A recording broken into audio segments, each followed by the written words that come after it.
Welcome back to another episode of Forget About It, the podcast where we try to figure out the real intentions of the so-called podfathers taking over the internet.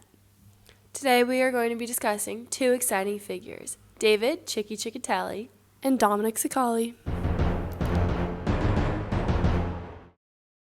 David Cecchetelli was one of the biggest bookmakers that Western Massachusetts saw, but he was never a made man.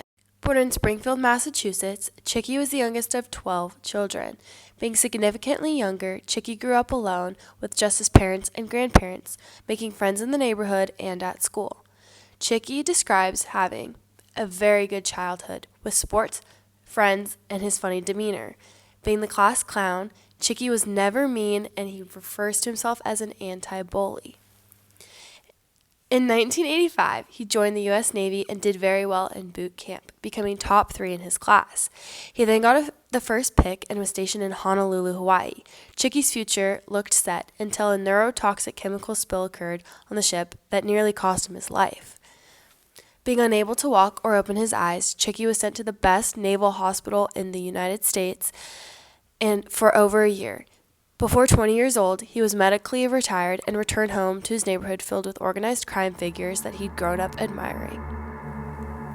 Western Massachusetts at the time was a Genovese stronghold, and Adolfo Big Al Bruno was the local star.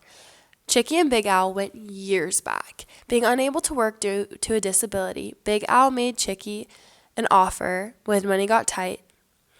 He was to clean out the office, keep track of sports bets, avoid drugs, and stay on top of things. By 20, Chicky was running one of the busiest bookmaking operations around the world.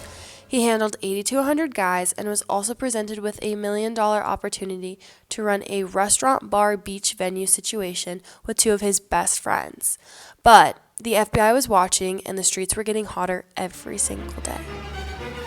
In 2003, Chicky's idol, Big Al Bruno, was murdered after a card game, and the dominoes fell fast after. The FBI confronted Chicky and charged him for conspiracy, illegal bookmaking, and violence from prior years. He pleads guilty and is sent to prison for 1 year. Spending time in the MCC Manhattan, a notorious hub for organized crime members, Chicky meets the big-named guys, including Vinny Gorgeous Bonanno, describing him as a true gentleman. After serving his time, Chicky returned home and kept his nose out of trouble for years. That is, until December 5th, 2019, when his nephew, a Latin King leader from Boston to Miami, was arrested. Chicky was charged for being a felon in possession of ammunition and was sentenced to another prison term. This was the biggest indictment in East Coast history. Chicky ended up spending 4 to 5 months in prison and was released with 1 year of parole. During this time, Chicky took a step away from the local crime scene and scored his first acting role, and you'll never guess, drumroll please, as a bookie in a boxing gym. Working alongside Leonardo DiCaprio, his minor acting career was started in 2022 with his movie, The Featherweight. Get away from me, Billy! But I quit. Think you're better than me. This was a turning point for Chicky. Instead of sinking back to his old habits, he was ready to create a new label for himself and change for the betterment of his 2 daughters and grandchildren. No cooperation, no informing, just walking away. Chicky quotes, "Change is possible. When you're around good people, there's a saying all over the internet, I love it, show me your friends and I'll show you your future." Yep. And unfortunately, that's the truth. You don't have to inform to change. Most people don't want to change. They keep using life. I didn't want that anymore. Today, Chicky focuses on being a good man, losing weight, staying legit, and being a good no-no to his 5 grandchildren. Need some proof? Here's a look into his Instagram today.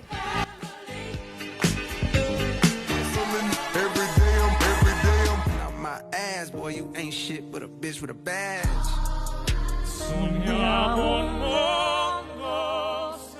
From a Navy hero to a bookie to a federal convict to an actor and now grandfather, he's really done it all. David Cecchetelli was never a made man, but a man who remade himself.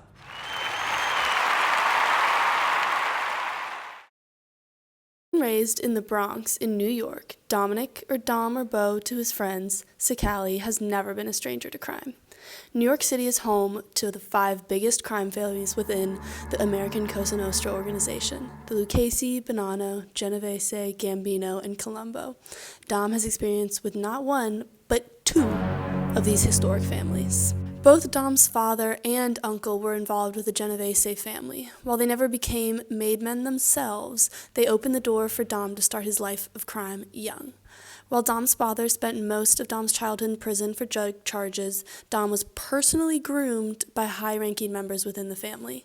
By 17, Dom had been shot in a neighborhood fight, and by 19, he had made almost $1 million as a result of drug trafficking.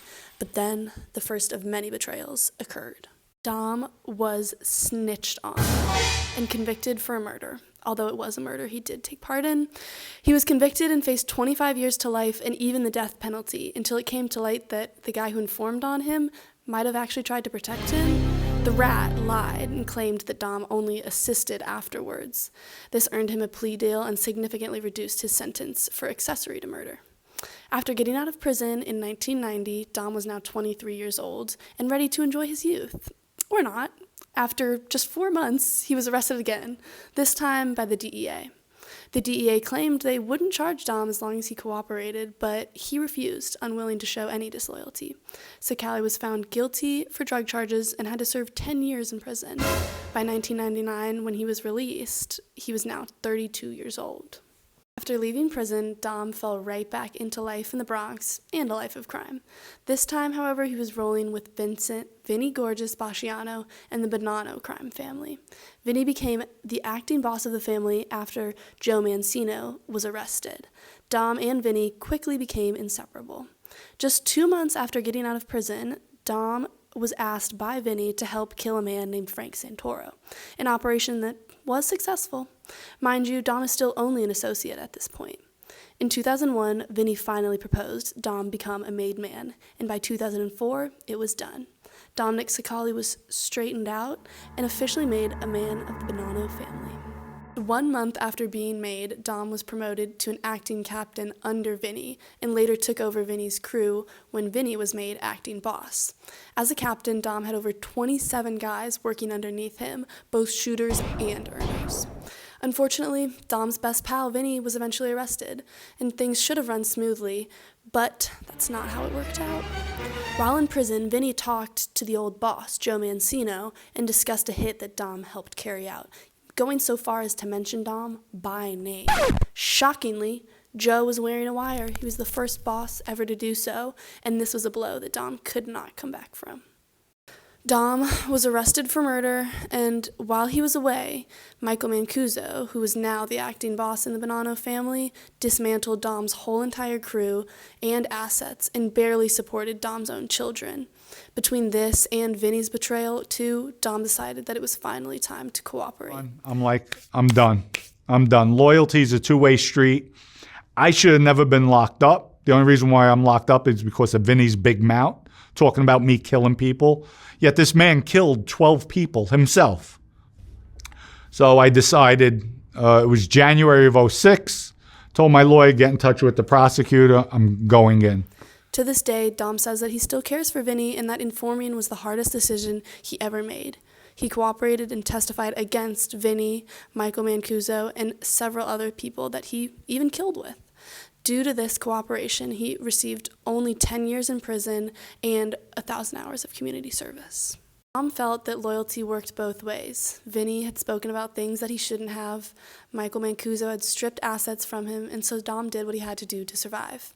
He says that we should all do the time. He makes no excuses because he took the coward's way out. It took him over 4 years to come to terms with his cooperation, and at 46 years old, when he was released for the last time from prison, he had already spent over half of his life there. Look back and look at all the years I wasted. Look at all the people I've hurt and damaged. Since getting out, Dom has made serious steps to change his life. He says that one of the biggest factors in his recovery was finding God again, saying that there's not a day that goes by that he doesn't pray for the souls of his victims. I get tempted at times. People push me.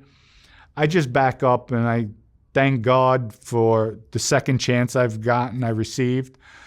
And I want to better myself because the first time I cross that line and I go back to either violence or back to my old ways, I proved everybody wrong.